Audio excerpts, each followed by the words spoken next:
am so delighted that you decided to join us here at Sunnyside Community Clinic. Thank you, Dr. Einstein. It's really an honor to be here. Now, just a few words of advice, Sarah. So listen carefully. Don't ever tell a patient that you're first. Don't ever say, I'm sorry. And by God, young lady, don't ever let a patient see you sweat. You're gonna do just fine.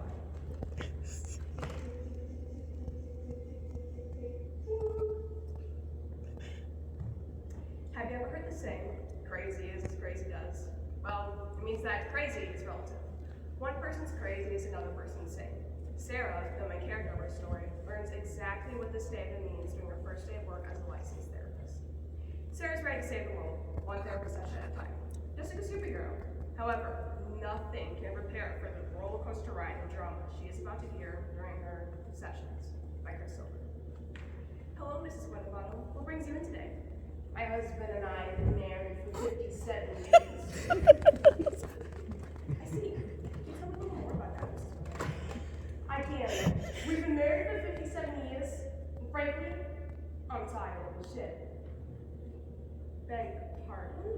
That's an example of me standing up for myself. Telling it like it is. I'm not going to stand for his crap anymore. My last therapist said it's important for me to be more direct. I see. And what is it exactly why your husband has been troubling you, Mrs. Weatherbottom? What is it with you people repeating my name every single time you speak to me? I'm 83, not senile. He has a coffee cup problem.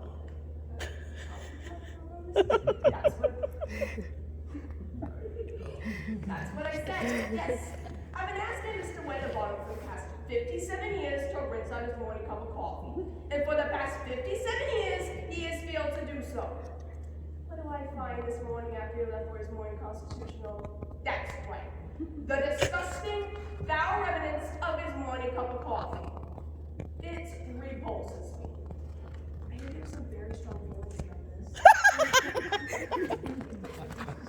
I do. Well, let's recommend today. Take a stand. So I have. Being a surgeon is very important, Mrs. Weatherbottom. How is your response to being ill? I'm not sure. What do you mean? Well, he has to retire from his morning constitutional. I'm not sure that I follow. Oh, good heavens! I've been putting a few drops of rat poison in Mr. Weatherbottom's coffee for the past few months, dear.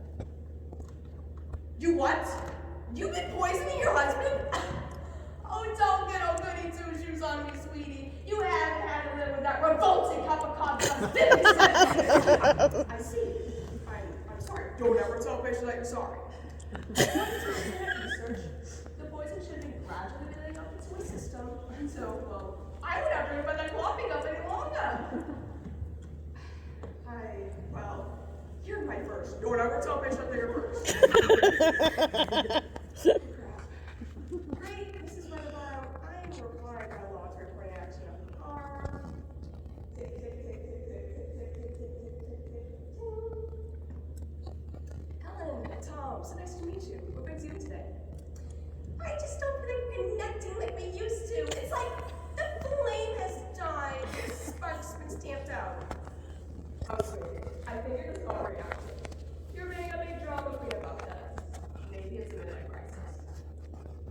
I'm 27. Well, perhaps we just need to have a spa day. Get facials, manis, pedicures. What do you think?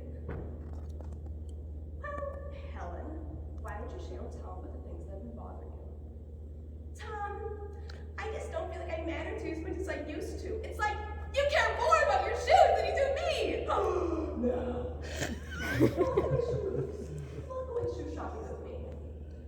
Tom, you have 200 pairs. It's like you've been in your own world. I mean, I love Sharon Madonna as much as anyone, but variety in your life is important. And I believe community service. I really do. But I can't take any more time before to travel around the country so you're handing rainbow lanterns at pride festivals. You told me you love my favorite favorites. Especially the beaded ones with the little side ridges. Now, Tom, don't get upset. I just think we need a little more us time. Tom. Us time?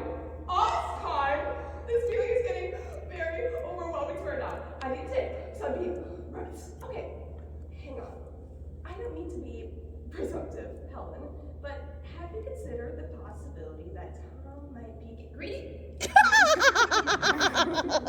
Tom just seems to care more about himself. No, not greedy. Guilty? Yes. I think that's a very good observation. I would imagine that Tom's feeling very guilty about neglecting me, his wife.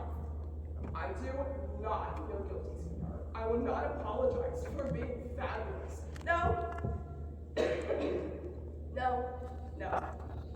Not greedy, not guilty, but what is occurs neither. Gay? Have you ever considered the possibility that Tom might be gay? No. That doesn't hurt me. No, I don't think that's the problem. I am definitely not gay, sweetheart. Maybe you're new at this.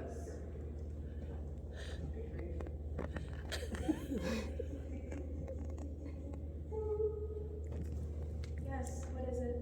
I've seen a whole lot of therapists, and I never heard that opening before. Long day got you down. What are you, new? Actually, no. I've been at this for a while now, but let's talk about you, Amy. It looks like you were just placed in a foster family. How's that going for you? Not very well. Well, that's too bad. Would you like to tell me a little more about that? I basically like a bad seed. That sounds a little dramatic. It's actually her statement. Amy, how would you share with me about how things have been going at your new placement? Well, let's see. I made some delicious refreshments for my new foster mom and daddy, and then I served them my candy bags and concoctions accompanied by an original song and dance routine. That sounds very spirited of you. How'd they like that? They hated it. I don't really like my smoothies very much. What gave you that impression? Probably something about them screaming and crying while I was serving them. And then there was that part about them calling the police. What kind of smoothies did you serve them? My favorite, strawberry banana. With a little something extra like a protein boost. Okay. Well, you see, there's a perfectly logical explanation. I was at home, doing my homework, when I thought, what would be a fun activity for a bad seed? And, well, I saw whiskers, and well, it was really pretty easy. I had seen whiskers in the freezer for quite a while. This isn't happening. Oh, but it is. And then I took the butcher. Okay. They have a really powerful blender. I told them I was allergic to cats. Is it true that kids do bad things to animals often for them to become serial killers?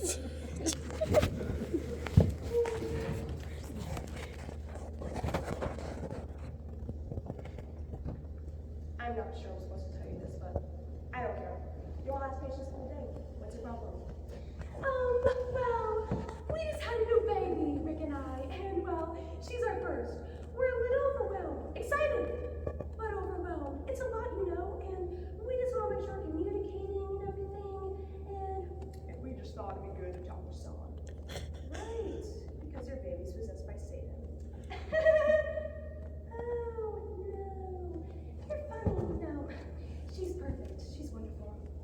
Oh, okay. The two of you are actually axe murderers. Oh no, wait, you're axe murderers with 700 personalities and actually be the aliens from, I don't know, Neptune! You really are funny. Come in here. We're pretty boring. Just talk. Is this a trick?